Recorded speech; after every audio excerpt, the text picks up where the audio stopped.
বিয়ের জন্য কোনো চাপ দিচ্ছে না কেন, অথবা ঘটক কেন ধরছে না? জানিস তোরি, এই বিষয়টা আমাকে খুবই ভাবায়, কিন্তু লজ্জায় কিছু বলি না। বুঝিসই তো, একটা মেয়ে হয়ে নিজের বিয়ের কথা কিভাবে বলবো বল? তাছাড়া আমার তো কোনো বয়ফ্রেন্ড নেই, আর আগেও কখনো ছিল না। তোরি বলল, আচ্ছা বাদ দেও সব কথা। তোকে এই অল্প সময়ে এত আদর যত্ন কেন করা হয় জানিস? শুধুমাত্র তোর বেতনের টাকাটা নেওয়ার জন্য, আর কিছু না। সত্যি তুই ভীষণ বোকারে, এই সাধারণ ব্যাপারটাও তোর মাথায় আসে না। তোরির কথাগুলো যেন আমার কানে বিস্ফোরিত হলো। কি বলিস না বলিস তোরি, এগুলো একদমই ফালতু কথা।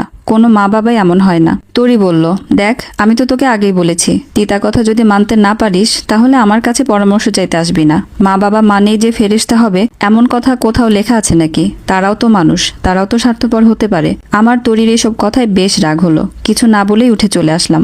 রাতে খাবার টেবিলে বসে বিভিন্ন পদের খাবার সামনে নিয়ে কথাগুলো ভাবছিলাম। কেমন যেন মনে হচ্ছিল তোরি সত্যি কথাই বলেছিল। খুব তৃপ্তি করে খেলাম, মায়ের হাতের রান্নারও অনেক প্রশংসা করলাম। তারপর রুমে গিয়ে ফোন দিয়ে তোরিকে সরি বললাম। এটাও বললাম যে আবার তার সাথে আমি দেখা করতে চাই, কথা বলতে চাই। আচ্ছা কাল তো পারবো না, তুই বরং পরশুদিন তোর অফিস শেষ হলে বাসার সামনে যে ক্যাফেটা আছে না, সেখানে চলে আসিস।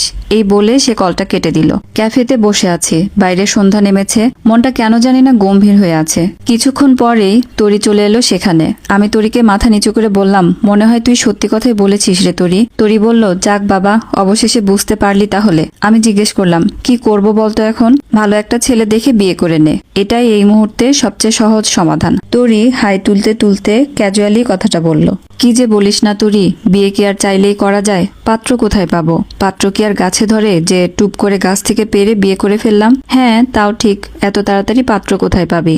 আর পরিবারের অমতে গিয়ে বিয়ে করাটাও তো খুব সহজ কোনো ব্যাপার না, তাও আবার তোর মতো একটা ভিতুর কাছে। তোরিকে তখন বললাম, কি বলিস তোরি, পরিবারের অমত থাকবে কেন? আমার তো বয়স হয়ে যাচ্ছে, আমার পরিবারও নিশ্চয় চায় যে আমি বিয়ে শাদী করি, বাচ্চা কাচ্চার মা হই।